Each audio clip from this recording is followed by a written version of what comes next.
doctor Jaime Vázquez López, profesional Juárez, doctor Francisco Manuel Vélez Pliego, les dan la bienvenida, junto con sus representantes, el representante del doctor y rector Alfonso Esparza Ortiz, el doctor Ignacio Martínez Yaguna, vicerrector de Investigación y Estudios de Posgrado. Un aplauso para él.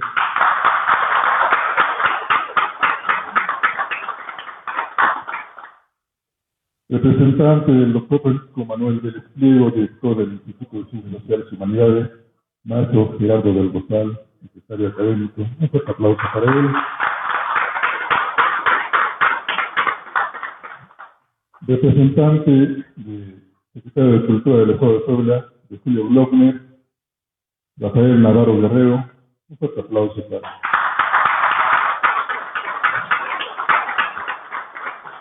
Representando a la Vicerrectoría de Difusión de la Cultura, Héctor Martín Román Salgado, su servidor. Sean bienvenidos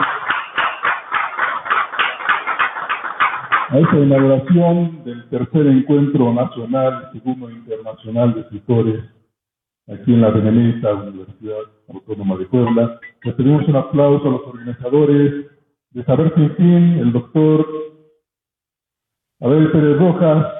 Un aplauso para él. Para el Círculo de Escritores sabersinfin.com, que es la maestra Leticia Díaz Gama, un fuerte aplauso para ella. Doctor Orlando Vázquez Marín, que es de la Fundación Cultural EOS, la preside. Un fuerte aplauso para él. Para el colectivo Oclesis, Francisco Echeverría, un fuerte aplauso para el director de Oclesis. De la revista Megal,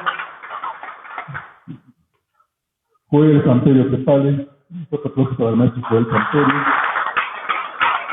Y empezamos con unas palabras que nos va a dar el vicerrector de Investigación y Estudios de Posgrado, doctor Ignacio Martínez Yaguna. Muy buenos días a todos. Realmente es un enorme honor de estar aquí con ustedes. Doble honor, primero por la posibilidad de poderlos saludar y dar la bienvenida a nuestra institución. Y también traer los saludos y la honrosa representación de nuestro rector, doctor José Alfonso Esparza Ortiz. Y le envía un cordial saludo, unas felicitaciones también por esta estupenda iniciativa. Y saludo con mucho afecto a mis compañeros del presidio, a los asistentes, académicos, estudiantes. E integrantes de diferentes agrupaciones, quienes se han unido precisamente para dar luz a esta estupenda iniciativa, este tercer encuentro nacional y segundo internacional de escritores. Y de escritores en comunidad con nuestra institución y con nuestra hermosa ciudad y con nuestro país. Para nosotros es muy gratificante, es muy satisfactorio ver, poder constatar, poder evidenciar la visibilidad que nuestra institución, como institución benemérita, como institución de educación pública, cumple con ello una de sus grandes actividades sustantivas. Precisamente el unir la parte de la generación, el resguardo del conocimiento, la difusión del mismo, la divulgación del mismo, pero su ampliación en toda la extensión de la palabra de la cultura, la difusión de la cultura. ¿Qué más podemos decir de un evento como este cuando podemos constatar en la gran riqueza de su programa que podemos ver confluir con mucho atino la expresión de las artes, pero también en un marco académico, científico, que precisamente hace que ante la sociedad se vea precisamente lo que nuestra institución y en unión con la sociedad misma a través de las diferentes agrupaciones con esta iniciativa. Creemos que este es un momento de celebración, creemos que este es un momento para precisamente hacerlo, extenderlo lo más posible a nuestra sociedad, porque precisamente nos lleva a constatar y a ratificar el gran compromiso que como institución tenemos a la sociedad. Yo creo que es una de estas expresiones que se pueden constituir en un clímax de lo que la universidad o una institución como nuestra universidad se debe a la sociedad. Yo felicito en nombre de nuestro rector, doctor José Alfonso Esparza Ortiz, y nuestra benemérita institución, a quienes han llevado a buen puerto esta organización, deseando que este mismo evento sea de gran éxito para todos y cumpla las expectativas esperadas. Felicidades a todos y muchas gracias.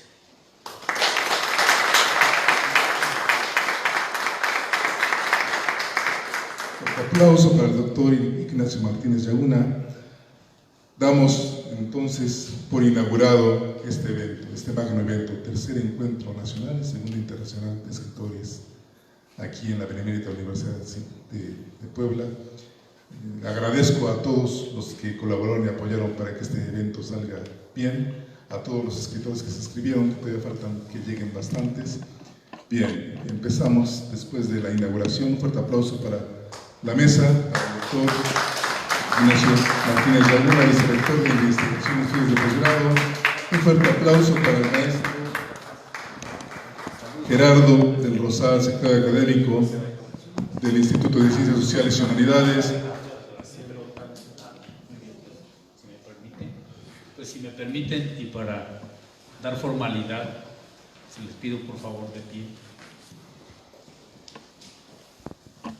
Hoy 27 de noviembre de 2019, en nombre de nuestra Benemérita Universidad Autónoma de Puebla, el doctor José Alfonso Esparza Ortiz, declaramos formalmente inauguradas las actividades académicas de intercambio de experiencias, de difusión del conocimiento y la cultura en el marco de este tercer encuentro nacional y segundo internacional de escritores, que todo sea para bien nuestro, de nuestra sociedad y de nuestro país. Felicidades a todos.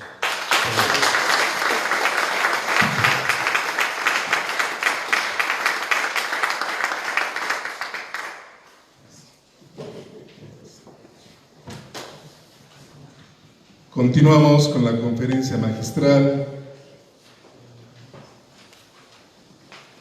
Leer y escribir en contextos complejos de diversidad sociocultural en México, de la doctora Elizabeth Martínez Benavat. Un fuerte aplauso para la doctora Elizabeth Martínez Benavat.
Gracias a todos los amigos de Saber Sin Fin que nos están sintonizando en estos momentos.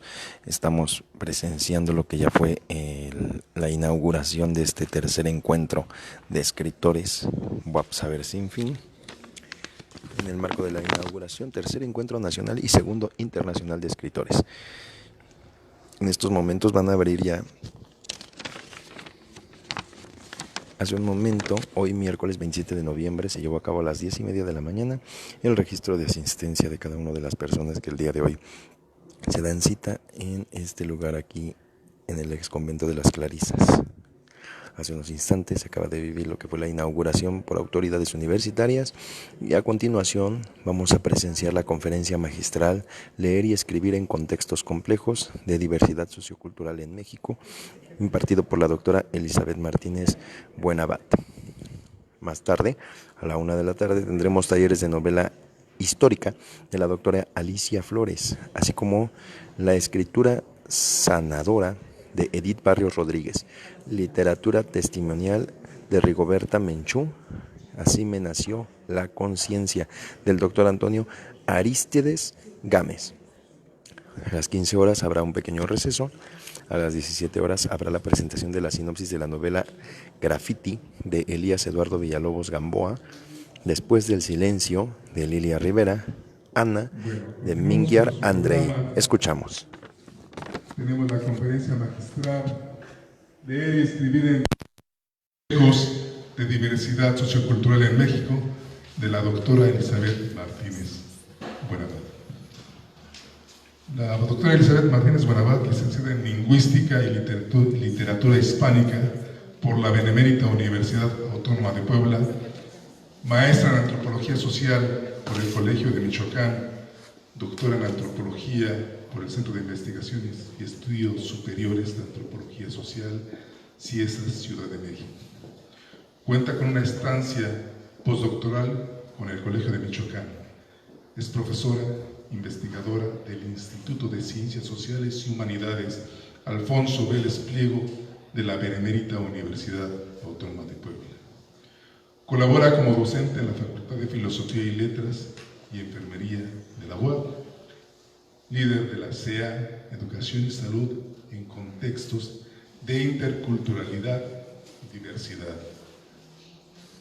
coordinadora de los textos Educación Indígena, Ciudadanía y Estado en México, siglo XX, de Colmich UAP 2012. Repensar la educación desde lo antropológico, sujetos, contextos y procesos aproximados o aproximaciones teóricas metodológicas, 2014, del CIESAS UAP. Es autora de distintos artículos y capítulos especializados en educación indígena e intercultural. Ha realizado investigaciones de campo con grupos étnicos en Puebla, Michoacán y con migrantes mazatecos del estado de Oaxaca. Es miembro del Programa para el Desarrollo Profesional y Docentes, PRODEP-CEP, y del Sistema Nacional de Investigadores del CONACYT. Actualmente es coordinadora del posgrado de Antropología Sociocultural en el Instituto de Ciencias Sociales y Humanidades de la UAP. Un fuerte aplauso para ella y empezamos.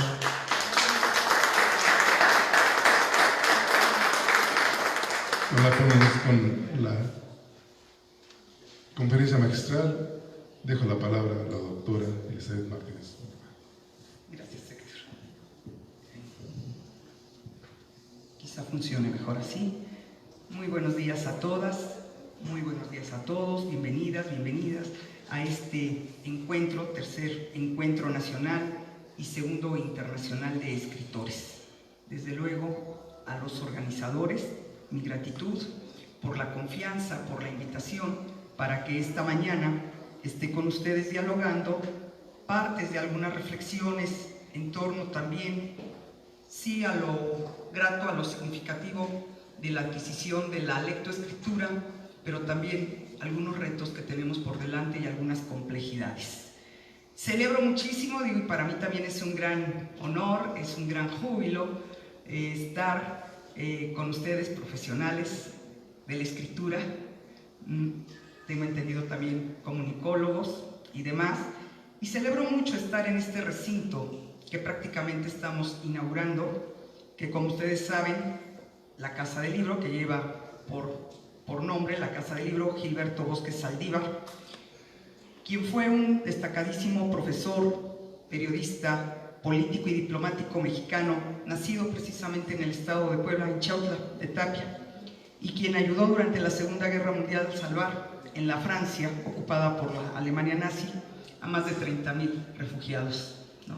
Incluso en su biografía justamente se ve que él es el que intercede directamente con Lázaro Cárdenas para empezar no solamente a recibir a franceses, sino a los españoles y demás. Una gran obra de este humanista. Bien, gracias, mi amor. ¿Para qué sirve leer y escribir? Escribir es uno de los aprendizajes más importantes en la vida de una persona. Pero a diferencia de antes, ahora podemos escribir de múltiples formas. La primera de ellas es cuando tomamos un lápiz y dibujamos las letras en un papel, así de simple. Al principio, el trazo es complejo. Nos cuesta seguir un camino tan determinado y que es probable que incluso carezca de sentido para nosotros. Dibujar las letras es muy importante y podemos hacerlo de muchas formas, con un lápiz, con el dedo untado de pintura, con un dedo incluso sobre el aire, con fideos que suplantan los trazos. Son muchas las formas, texturas y colores que pueden acompañar el ejercicio de dibujar las letras: mayúsculas, minúsculas, imprenta, manuscrita, en fin. Las letras tienen el encanto de mostrarnos el camino hacia el lenguaje escrito. La lectura, por su parte, es el complemento esencial del ejercicio escrito. Se escribe para leer y se lee para escribir. Pero esta relación no representa mayores preocupaciones de orden si se comprende que tanto la una como la otra han representado a lo largo de la historia la expresión más humana, como arguye Rojas Blanco. Y lo cito: leer y escribir es un solo cuerpo de acción y reacción frente a cualquier circunstancia de vida. Es justamente ese cuerpo el que nos logra confirmar nuestra propia noción de existencia. Pero, ¿cómo se adquiere ese proceso antecedido por la oralidad? Por cierto, oralidad que juega un papel preponderante en la vida de los pueblos originarios. Todo conocimiento, filosofía de vida y actividad son transmitidos de forma oral, heredados de generación en generación. Por consiguiente, la oralidad es la gran plataforma de la expresión. Todo lo podemos decir y nos satisface. Pero cuando llega el momento de la escuela, entonces escribir se hace indiscutiblemente necesario. Y en la medida que incorporamos las primeras nociones de escritura, paralelamente se desarrolla la capacidad de lectura. Escribir, como ya dijimos, permite leer y leer permite escribir. Por eso se habla del proceso de lectoescritura, eje fundamental de la educación básica en su primera etapa. Pero lo más importante del proceso de lectoescritura es que se abre la tremenda posibilidad de comprender muchos textos que nos van a llevar por muchísimos caminos en el pensamiento y la acción, además de comunicarnos del particular modo que tenemos aquello que nos gusta leer y nos gusta escribir. Cuando leemos, entramos en contacto con los conocimientos y experiencias de otros que pertenecen a culturas distintas a la nuestra. Cuando leemos, descubrimos las ideas, los paisajes, las propuestas y los principios de autores que están lejos de nosotros en el tiempo y en el espacio. Cuando leemos, reflexionamos acerca de lo que los autores nos dicen y comparamos lo que nos dicen con lo que nosotros mismos pensamos. Cuando el maestro y compañero Héctor Martín Román, organizador aquí presente, me hizo de manera personal la invitación para estar con ustedes y que la charla además girara en torno a la escritura en tiempos de violencia que hoy vivimos por múltiples razones que sobre listar y que nos lleva a descomposiciones del tejido social, en un principio, lo confieso, me negué. Y fui muy honesta y sincera y le dije, no son mis temas centrales de investigación. Y hay en el propio instituto colegas mucho más capaces, con mayor conocimiento, que podrían estar aquí frente para transmitirles esto. Sin embargo, ante su insistencia y reflexionando, me quedé pensando y aterricé en algo que me hizo reflexionar. Tenemos muchos tipos de violencia. No solamente la que tiñe de rojo nuestros días y que la prensa alarmista nos pone en sus encabezados, no solamente aquella que hacen a diario referencia los noticieros. Yo me refiero en particular a la violencia cultural, que también deja profundas huellas, difíciles de superar y que se traducen en prácticas de exclusión, de discriminación y de racismo, y que están permanentemente, de manera cotidiana, en este país que tanto amamos, pero que es innegable que existen estas prácticas. Vamos a partir de un hecho, y esto sí se los comparto, son resultados de los hallazgos, de las reflexiones que tenemos a lo largo de varios años. Hablo no a título personal, como se dijo en la semblanza, pertenezco a un cuerpo académico y a un grupo de investigación, y justamente celebro que aquí esté presente también el maestro Gerardo del Rosal, con quien he compartido muchos años, décadas yo diría, de intercambios, de experiencias y de interaprendizajes. Y también lo mismo, Clarita, Karina, que no me dejan morir, mis asistentes académicos, eternas y comprometidas en estas temáticas. Entonces vamos a empezar. De acuerdo con vamos a ir viendo aquí. México, como ya sabemos, es un país por excelencia multiétnico, pluricultural y plurilingüe. Tenemos la existencia de 15 millones de indios. Es un decir, las cifras nunca se han manejado con exactitud en este país. Si vamos a lo que marca INALI nos da una fuente, si vamos a los anuarios del Colegio de México nos va a dar su centro de demografía otras fuentes, pero bueno, hacemos referencia a lo que es el INEGI con sus distancias, pero son las fuentes oficiales, ¿no? Y nos están diciendo que tenemos más de 15 millones de indios, el registro de más de 95 lenguas originarias y más de 364 variantes que dan cuenta de ello. Ahora, es bien interesante que de los 18 millones, digamos, que tenemos del total de hablantes, de habitantes de los 15, un 21% de esta población, ya dijimos, se autorreconoce, pero solo 7 millones hablan una lengua originaria, lo cual nos dice que la identidad indígena no necesariamente se vincula a una lengua, porque eso es lo que pensamos cuando hablamos de población indígena. Pensamos en automático que si no habla una lengua, por lo tanto, no es indígena.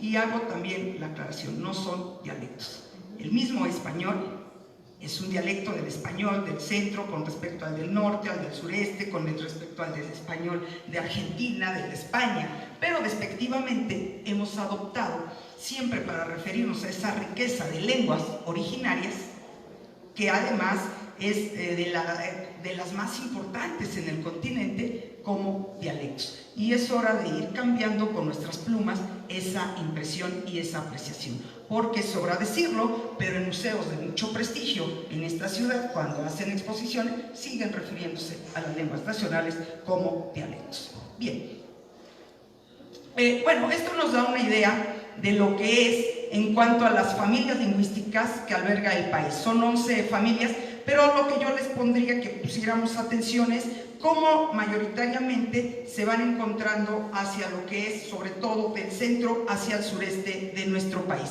Y esto lo represento de la mano con nuestro estado de Puebla, que concentra a 7 de los pueblos originarios. Y desde luego, haciendo investigación, tenemos una presencia inimaginable de lenguas originarias, más el español, pero también de lenguas extranjeras. Por lo tanto, la ciudad de Puebla, que hoy también a varios de ustedes nos está recibiendo, pues realmente es una mina de oro en cuanto a la diversidad lingüística. Todo esto nos lleva a unas cifras que también se comparten con el Consejo Nacional de Evaluación, el Coneval famoso, de qué está pasando en tanto a lo que llamamos alfabetización. De estas personas que ya hablamos, de estos grupos originarios, ¿cuántos están alfabetizados? Y vemos que todavía tenemos en el 18 un rezago educativo del 31.5%, sobre todo en edades de jóvenes, digamos, adultos a mayores, pero hay niños que todavía no han sido alfabetizados. Y algo que llama fuertemente la atención es que además las cifras que se nos presentan, lo que yo les decía hace rato, de manera oficial, pues nos dicen, ¿no?, que el problema alude exclusivamente a las zonas rurales. Y ahí es donde entramos ya en serios problemas de por qué no hemos podido abatir los rezagos educativos que tenemos, no solamente en las zonas rurales, sino en las ciudades. Quiero decirles que a ello tenemos otro gran fenómeno que está permanentemente atravesando estos puntos que ya les voy exponiendo. Y nos estamos refiriendo a los procesos de migración interna, regional, del Estado o bien regionales. Puebla, por excelencia, es uno de los estados, como ya lo dijimos, que recibe mayor migración. Pero la ciudad de Puebla, que está catalogada como la tercera urbe a nivel nacional con mayor presencia de población indígena, está permanentemente recibiendo familias provenientes de Veracruz principalmente, Chiapas, Tabasco el sureste, Guerrero, Tlaxcala misma, ¿no?, aunque sea una migración pendular, o algunos que sí quedan estacionarios. Justo lo que les decía, ¿no?, las cifras que están ahí, solamente la Ciudad de México, claro, en proporción por el número de habitantes, y la Ciudad de Mérida, que se ha hecho también un corredor turístico, y enseguida está la Ciudad de Puebla. Ahora bien, esto nos va poniendo en serios problemas y fuertes reflexiones que tenemos que ir abordando. Como vemos en la imagen, la ciudad de Puebla, no solamente con la presencia de población indígena, transforma lo que dice Lourdes Arizpe, el paisaje urbanístico, sino va transformando. Recordemos que las personas cuando migran, también migran junto con su lengua, puede ser, y con sus culturas y tradiciones. Entonces, eso va haciendo que así como se va desterritorializando el lugar de origen, se va reconfigurando y reterritorializando el nuevo asentamiento. Quiero presentarles, qué bueno que están en la zona del centro de la ciudad de Puebla. La ciudad de Puebla es hermosísima, yo soy poblana, puedo decírselos, soy pipope como dirían, ¿verdad? Pero con una mentalidad un poquito más abierta. Bien, pero también les comparto, esto es Puebla, o sea, el problema no lo tenemos en la sierra, el problema no lo tenemos en las zonas rurales, el problema cada vez más agudo de pensar para quiénes vamos a dirigir nuestras escrituras, para quiénes vamos a dirigir nuestros textos, pues va abriendo este espectro, no pensando en que tenemos únicamente ciudadanos urbanitas, ciudadanos mestizos o citadinos, ¿no? ¿Cómo vamos impactando también esta otra población? Y en esto, ustedes lo están viendo, esta era una zona periférica cuando yo empecé a estudiar esto hace 20 años, periférica. Hoy está ya mucho más hacia lo que es ya prácticamente una zona más adecuada, más en conexión con el propio centro histórico de la ciudad de Puebla. O sea, estoy hablando para que se ubiquen un poquito sobre la autopista México-Puebla, con rumbo hacia la planta Volkswagen, no hasta allá, para nada, y con las nuevas vías que han hecho hoy de camino y el transporte público, en menos de 20 minutos estamos instalados en esto. No necesito ya irme más a la sierra. De hecho, mi objeto de investigación cambió, dejé de estar en las sierras para estar trabajando hoy en las ciudades y en las escuelas urbanas. Y vayamos pensando ante estas situaciones precarias, ¿cómo se vive? Se vive peor. Si uno le pregunta a las familias por qué migran, el discurso está internalizado en la oralidad, para que los hijos estudien, para ser mejor para que no sufran, para que tengan acceso al desarrollo. Y la realidad que se encuentra uno es que muchas de estas condiciones, la mayoría de las veces, son todavía mucho peor que en el lugar que dejaron. Por lo menos la tierra les pertenecía, por lo menos había un solar destinado al autoconsumo. Esto cambia las realidades. Y ahí, como vemos, estos niños, que son con los que yo he trabajado a lo largo de varios ciclos escolares, ¿en qué condiciones? Porque no solamente es la cuestión precaria de salud, alimentación y demás, llegan a adquirir sus procesos de lectoescritura. En el bien de los casos, si hablan español o puedan ser bilingües entre la lengua originaria y el español. Y si no, pasamos a un proceso violento de castellanización directa. Y en esto me hace referir, y como son ustedes escritores y demás, pues siempre me hace referir en alguien que admiro muchísimo, a Eduardo Galeano, ¿no? Cuando habla precisamente de estos nadies, cuando refiere en ese bellísimo poema que los representa muchísimo: los nadies, los jodidos, los rejodidos, los hijos de nadie, los dueños de nada, que no hablan idiomas sino dialectos, que no profesan religiones sino supersticiones, que no hacen arte sino artesanía, que no practican cultura sino folclore, que no son seres humanos sino recursos humanos. Y en ese sentido vamos viendo entonces que estos nadies han contribuido en mucho a todas las disciplinas, a las ciencias, las artes, las tecnologías, pero que desde nuestro mundo occidental, desde nuestro eurocentrismo, diría Enrique Dussel, lo que vamos haciendo es descalificar. Y hoy lo que reconocemos dentro de nuestros espacios formativos, pues son los conocimientos que van aprobados, que van probadísimos por los métodos científicos. Y todos aquellos saberes que se aprendieron, como decía al inicio, a través de la herencia, que se aprendieron de manera innata, que se aprendieron a través de sus cosmovisiones y demás, al ingresar a la escuela, quedan de lado, son totalmente desaprovechados, desvalorizados. Les presento un poquito parte de esta escuela. En este momento estoy trabajando también en otras 3 escuelas, pero más citadinas. Esta es de la periférica, y rápidamente para ubicarlos, yo llegué a trabajar ahí en el año 2001, cuando estaba entrando en moda el paradigma de la educación intercultural para todos, cuando se crea incluso la Coordinación General de Educación Intercultural, que 2 años después es bilingüe, cuando en el marco de todo ese tenor se genera la Ley de Derechos Lingüísticos, etcétera, ¿no? Entonces yo tomo un momento, me parece es un hito en la historia de la educación en nuestro país, y en particular en la ciudad de Puebla, además una escuela dependiente del sistema de educación indígena en ciudad. Era la primera investigación a nivel nacional. Todas las escuelas que habían sido estudiadas estaban en zonas precisamente rurales. Desde luego la escuela no estaba en las condiciones que hoy la podemos apreciar. Su matrícula en el año 2002 era de 400 estudiantes. Hoy atiende a más de 900 en el turno matutino, y tuvo que abrir el espacio para el vespertino. Eso está hablando de más llegada de familias migrantes. ¿Cómo ir revertiendo entonces todas estas políticas? ¿Cómo ir haciendo la ruptura con los paradigmas anteriores en donde se veía y se apostaba? Que bueno, a nivel discursivo sí hay una disrupción, más no a nivel práctico, para incorporar y atender estas aulas multiculturales. En una misma aula te encuentras niños hablando mazateco, náhuatl, totonaco, mixteco, español. ¿Cómo hacerle frente? Y la bronca es que no solamente es esa escuela. Hoy que estamos iniciando el campo en las escuelas centrales, yo ya estoy hablando aquí en el Paseo de San Francisco, centro histórico, estamos teniendo ya también presencia de este perfil de estudiantes.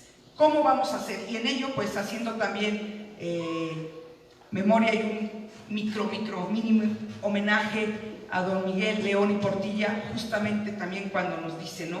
Cuando muere una lengua, cuando muere una lengua, ya muchas han muerto y muchas pueden morir. Espejos para siempre quebrados, sombra de voces para siempre acalladas. La humanidad se empobrece. Un extracto de una de sus reflexiones. Y efectivamente, si bien, como decía yo, se migra con lenguas, se migra con culturas, con costumbres, con tradiciones, estando en la ciudad para sobrevivir a esa violencia que es impregnada por quien recibe, por quien es considerado el mestizo, muchas veces el citadino, para mimetizarse, para tratar de ser medio aceptado en esta sociedad nacional, se tiene que empezar a negar y a invisibilizar lo que se trae de origen, la lengua, la cultura y demás. Un poquito en los perfiles, y aquí esta foto a mí me encanta y siempre la comparto porque es muy natural. Nunca les pedí a los niños que posaran. Tenemos un niño náhuatl y una niña mazateca. Pero tenemos los perfiles, como bien he hablado, por esta caracterización. Niños que ya nacieron, desde luego, en la ciudad de Puebla y que están asistiendo con padres mestizos allá. Niños indígenas que recién han migrado y niños que están en segunda o tercera ya generación de los padres. Yo quiero decirles que en este momento de la investigación estoy trabajando ya con los hijos de estos niños. ¿Por qué? Porque también el problema o la vida anticipada de la reproducción sexual empieza muy temprano.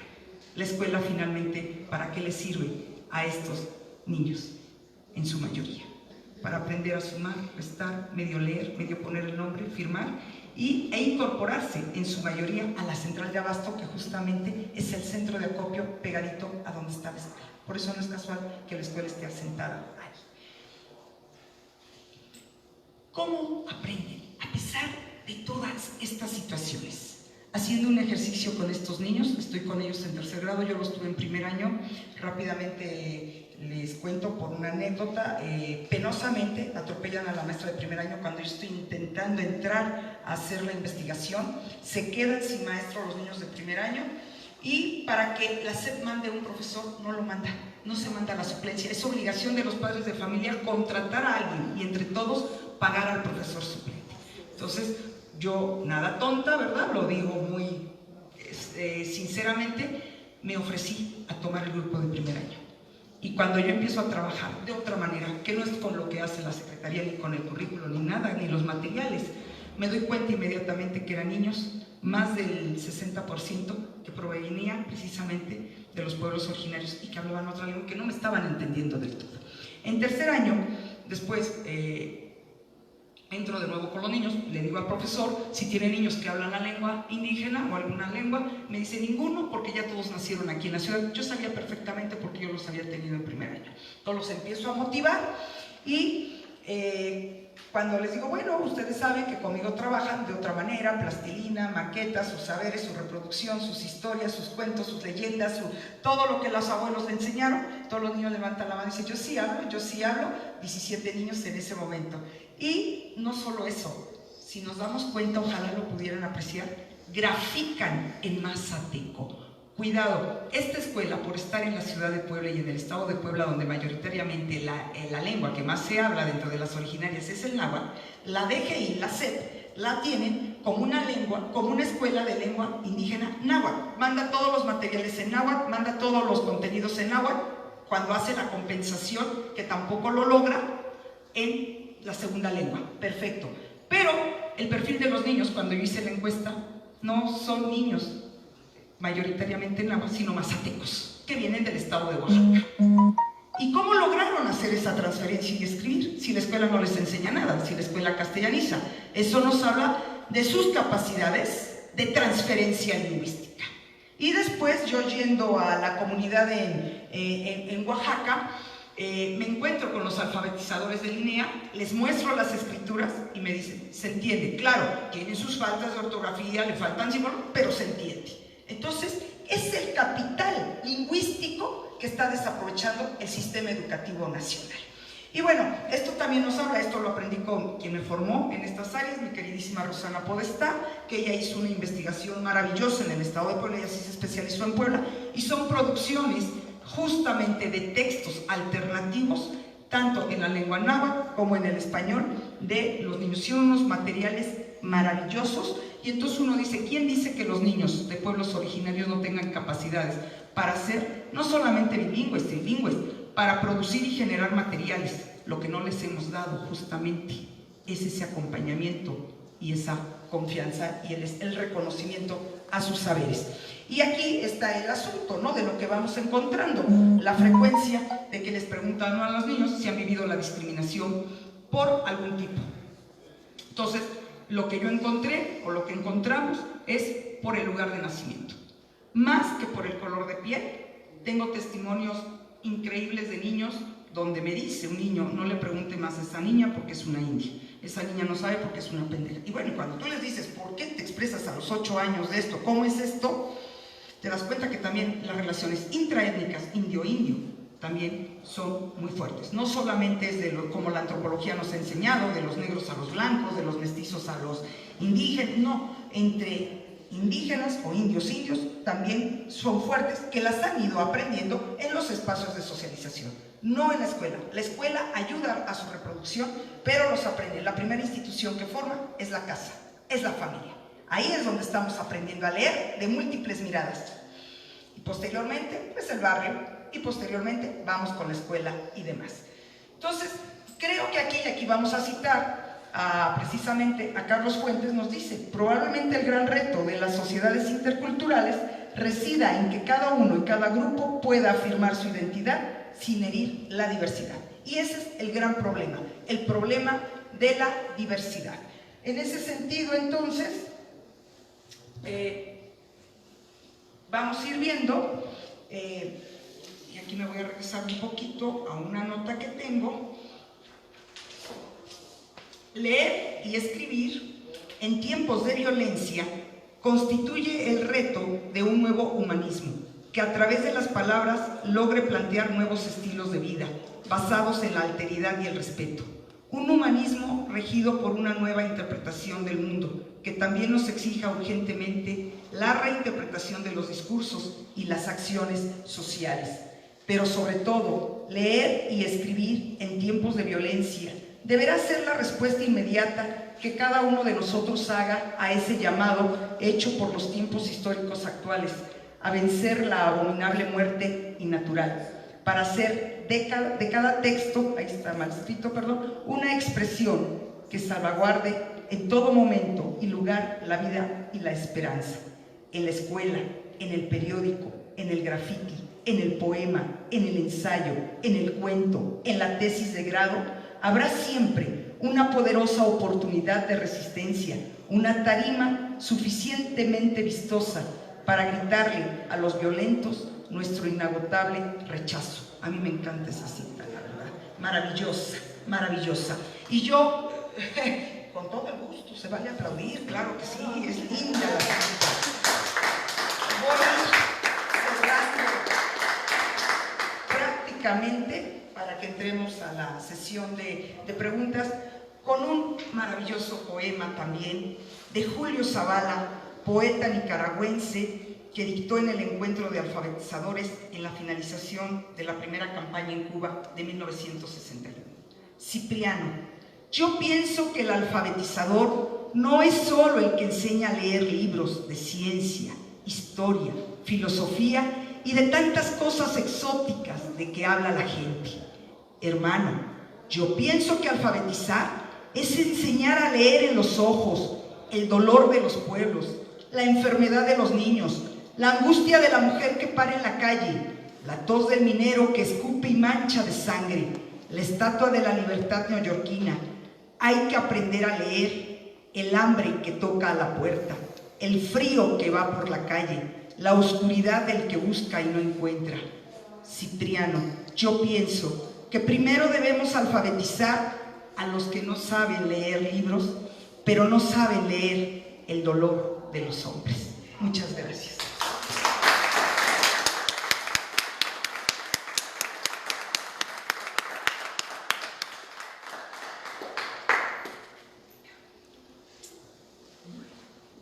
Creo que estuvo en los tiempos, ¿verdad? Pues no sé si tengan alguna duda, algún comentario. ¿Cómo no? Por allá atrás.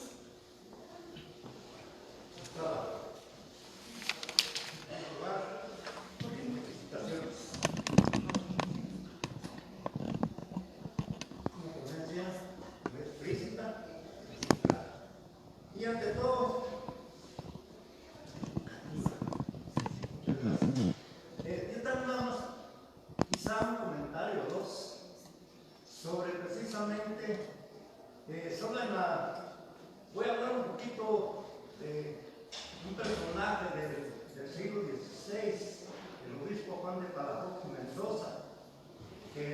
construir, instituyó los colegios menores, especialmente para indígenas, porque a su entender el Evangelio debía llegar al individuo en su propio idioma, folclore y cultura. Es la única forma de transmitir verdaderamente un mensaje. Y yo le aplaudo, y soy estudiante asiduo al venerable. Le comparto este comentario por la sencilla razón de que me parece que vale la pena reconocer, porque él hizo un catálogo de las varias lenguas que entonces se hablaban en lo que era la diócesis de Tlaxcala, con sede en la Puebla de Los Ángeles. Y es un catálogo de más que yo recuerde, de más de 70, usted dijo dialectos, antes se les conocía como lenguas. Ahora, ¿cómo se llama? Pues se han ido perdiendo muchos, pero aún existen muchos, y me parece que lo que usted está haciendo y otras personas apoyando a que eso nunca muera, porque como dice el maestro Portilla, se rompe el espejo de la vida, de la conciencia que tenemos como una herencia que nos ha venido a través de los siglos.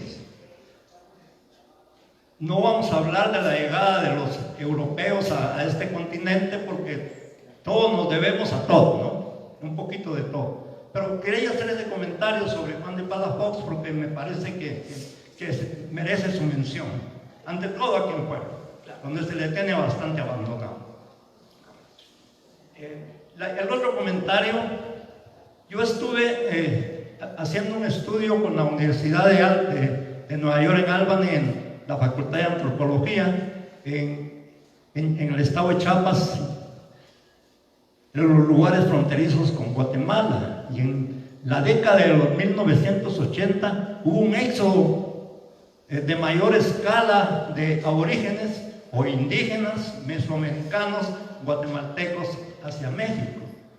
Y lo que usted decía, con ellos trasplantan no solo la lengua, sino sus costumbres, y se va formando un conglomerado que se va a ir expandiendo y confundiéndose, ¿no? A la vez que se va fundiendo.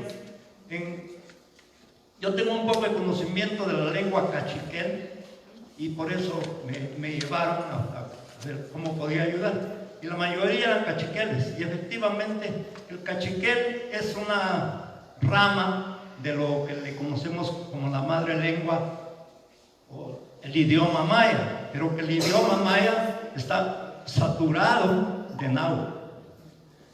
Hay muchas palabras que precisamente pues, durante la expansión de la conquista, los conquistadores hacia el sur llevaban guías náhuatl, y entonces fueron bautizando lugares como Amatitlán, por ejemplo. En Guatemala hay una laguna que le pusieron Amatitlán.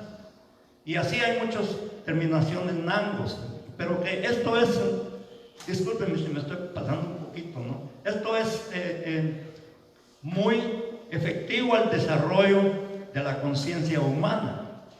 Y me parece que ese es su trabajo, doctor, concientizar, porque en este momento de nuestra propia vida, de nuestra existencia aquí en México, nos estamos olvidando de qué es la conciencia, ese sentimiento que nos conlleva a hacernos más humanos a nosotros mismos. Así que esos son mis comentarios que espero vengan al caso, porque realmente admiro su trabajo. Y por favor, continúe adelante. Muchas gracias.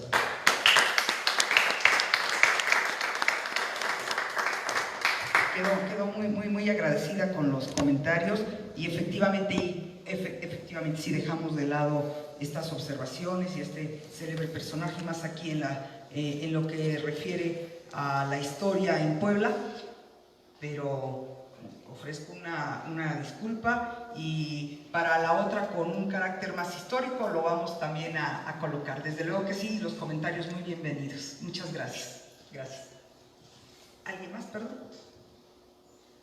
Doctora, con mucho respeto, ¿podría usted mencionar la última parte que corresponde a esa forma de ser de todos los indígenas?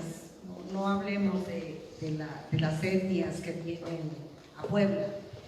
Esa forma de expresión que tienen nuestros indígenas dentro de una sociedad establecida con un nivel mayor de conocimiento, de estatus social, de economía, lo que usted considere. Usted mencionaba varios aspectos y decía, por ejemplo, ellos no cultivan el arte, hacen artesanía. El poema de Galeano. Ajá, dentro de ese poema, claro. Ellos no practican una cultura. Una religión, ¿no? Sí, ajá, bueno. Ajá. ¿Y cuál era para el folclore? ¿Perdón? La cultura. Ajá. Ellos no practican una cultura, sino un folclore. Y la última parte, ¿cuál era? Porque esa es la parte que le quiero mencionar. Que no son seres humanos, sino recursos humanos. Exacto, que no son seres humanos, sino recursos humanos. ¿Cuál es la situación que de alguna manera este problema desde hace, pues a lo mejor podríamos decir cientos de años, no se ha resuelto, ¿verdad? Justamente soy, malo decirlo, pero soy la representación de la gente zapoteca de Oaxaca, que llegó a lo mejor hace pues más de 60 años aquí a Puebla. Yo vine a Puebla a los 10, 11 años, sola. Mis padres tuvieron la idea de, pues, ¿qué se dice? Obsequiar a una niña, éramos 11 hermanos, y decirle a la persona que nos recibió, unos españoles, por cierto, de los niños de Morelia, decirles, esta es mi hija y quiere ser profesora. Yo había terminado la primaria y lo hice. Pero justamente dentro de todo lo que usted menciona es cierto. Nada más quiero que me explique a ese poema una respuesta que usted ya lo dio y que le decía a mi compañero, eso podemos hacer los escritores. En esa plataforma lo hemos hecho. ¿Qué más podemos hacer? Eso es. No, muchísimas gracias, de verdad. ¿Qué respuesta me da? Nada más es eso. Es una respuesta, creo que es bastante difícil, porque el problema de origen no es uno solo. Hay múltiples situaciones que conllevan justamente a todo ese desequilibrio que tenemos con respecto de los grupos. Y como lo dijo, bueno, hablemos de una sola población, la población indígena frente a la población dominante, ¿no? Y bueno, ¿cómo podríamos entrar? Y esto yo lo veo y que bueno, al final no sé si se hizo maestra, o ya no.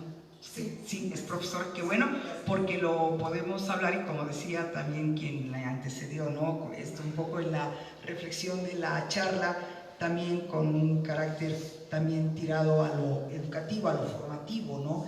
Entonces, en ello, pues, mucho se ha apostado a que quien tiene que ser responsable para romper con estas dicotomías, para romper con estas grandes situaciones y realidades que tenemos, un agente fundamental en la sociedad es el profesor.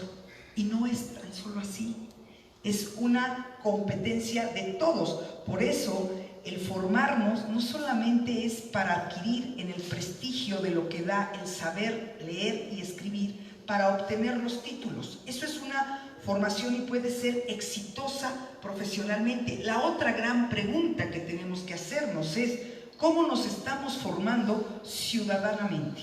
¿Para qué me sirve ese conocimiento adquirido? ¿Para qué me sirve? Por eso empecé a preguntar, ¿para qué me sirve leer, escribir, saber? Si al final sigo replicando modelos que vienen desde la sociedad dominante. Si al final yo sigo también ejerciendo procesos de colonización, llamémoslo así, frente a quien estoy ejerciendo una labor, una actividad, una situación que tiene que ver con el ejercicio de mi profesión, ¿no? En ese sentido, muchos también nos dicen, ¿crees en la educación intercultural, en el modelo de educación incluyente, inclusiva? No, no creo. No creo, definitivamente. ¿Hay una sociedad intercultural? Sí, pero es de carácter conflictivo. Mientras siga habiendo las relaciones de dominio y sumisión heredadas desde mucho más, tal vez Jorge Gallé decía que de la colonia, yo puedo decir que mucho más atrás, cuando vemos esas relaciones también prehispánicas entre grupos y demás, esto es muy fuerte y tiene una profundidad. Entonces me dicen, bueno, pues entonces, ¿para qué seguimos trabajando, ¿no? En la posibilidad de lo que nosotros hacemos? No solamente estamos en las primarias, estamos trabajando con la educación superior, estamos trabajando con estudiantes de esta universidad de pueblos originarios de todas las licenciaturas y algunos de posgrado. Y nos encontramos con los mismos problemas, por ejemplo, y era en algo que decía al principio, esta parte que se sigue conservando en sus formas del español mexicano todavía, que no se ha podido adquirir la habilidad de un bilingüismo meramente coordinado, pero luego cuando vemos y exigimos presentar el protocolo, la tesis, hay ciertas desventajas en los sistemas, y sobre todo si vemos desde el vacío de la educación inicial, que no ha podido tampoco proveer todas las herramientas y los insumos para precisamente motivar esta práctica de la lectoescritura. Se hace pesada en muchos de los casos. En muchos de los casos tenemos niños, yo los tengo identificados en cuarto grado, recién empiezan a ser presilábicos. Y la escuela los sigue pasando porque no los puede reprobar, pero lo que están haciendo los niños, aunque tengan las libretas llenas, es copiado. Es otra destreza de lo que se pone en el pizarrón. Cuando uno cambia la habilidad y les manda al dictado, no puede ni con su nombre. Y los tengo en cuarto grado sin saber leer y escribir. Esa es la realidad. Contra todos los esfuerzos de algunos que vimos que logran aún hacer transferencias lingüísticas y logran ingresar al sistema superior de educación, la pregunta es, ¿cómo estamos atendiéndolos? ¿Qué estamos brindando para formar no solamente profesionistas, sino ciudadanos exitosos en ese sentido, que dejen un poco de lado todos los traumas históricos de lo que les ha costado el ser indígena, por cómo se habla? Se les juzga y se les discrimina por cómo se habla, por cómo se viste, por cómo se comporta. Entonces, no es únicamente competencia del sistema educativo, no es únicamente del docente, porque el docente también ha pasado por esos procesos, muchas veces de discriminación y de ambivalencia. Es un problema más serio. Y ahí sí me dicen, ¿dónde está? ¿Qué tenemos que hacer? Empecemos por nosotros mismos. Sí, por nosotros mismos empecemos. En la manera de, si estoy frente a un grupo, yo hago prácticamente un lado, por más que me pongan el tema de las competencias, que son más que incompetencias, hago un lado del programa, la verdad, y empiezo a dialogar. ¿Quiénes son mis estudiantes?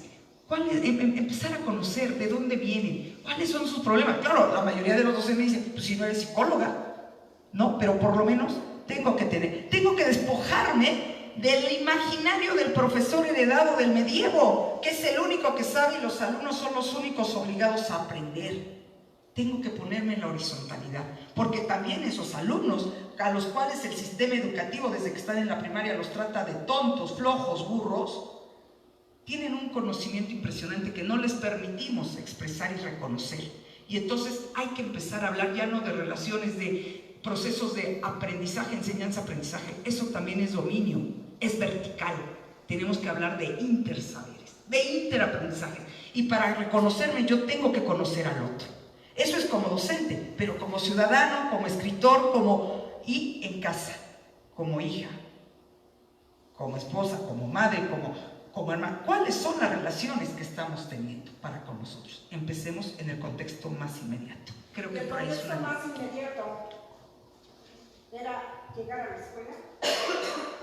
Y el contexto más inmediato es llegar a una escuela donde hay desprecio porque se habla otra lengua y, ¿saben qué?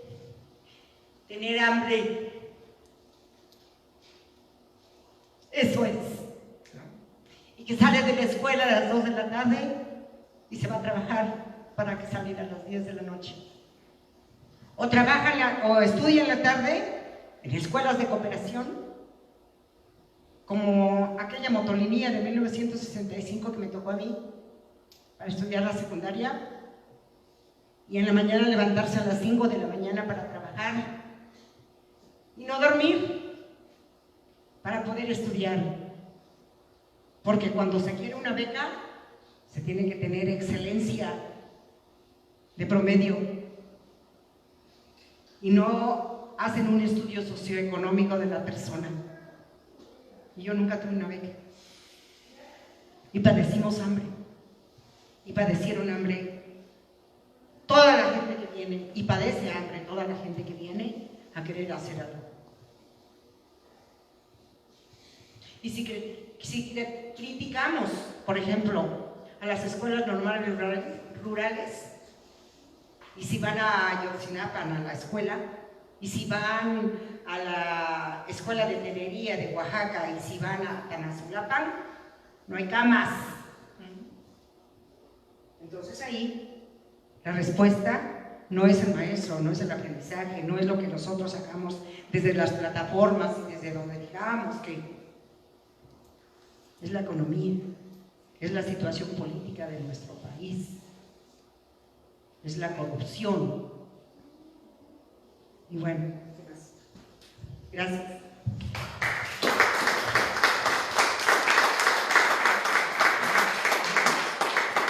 Sí, nada más para redondear esto y ya ir cerrando prácticamente.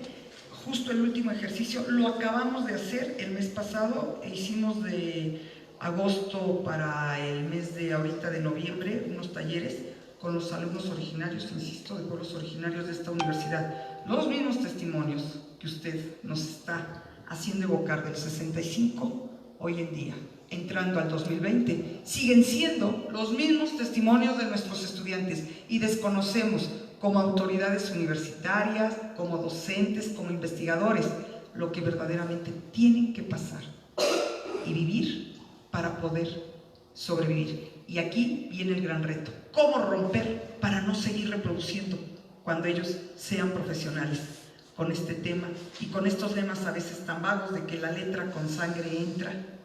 Y cómo romper y desestructurar todo eso. Hay que formar ciudadanos más sensibles en medio de estos diálogos, de estos encuentros, y la felicito por atreverse a compartir esta experiencia. Y cada uno de nosotros hemos sido, de algún modo u otro, discriminados por diferentes causas que hayan sido, pero cada uno de nosotros, en este país en el cual decimos de manera internalizada, porque así lo dicen los niños en su clase que tiene que ver con formación ciudadana, todos somos iguales y en México no hay discriminación, los hechos y las acciones diarias, cotidianas, justamente ejemplifican todo lo contrario. Muchas gracias.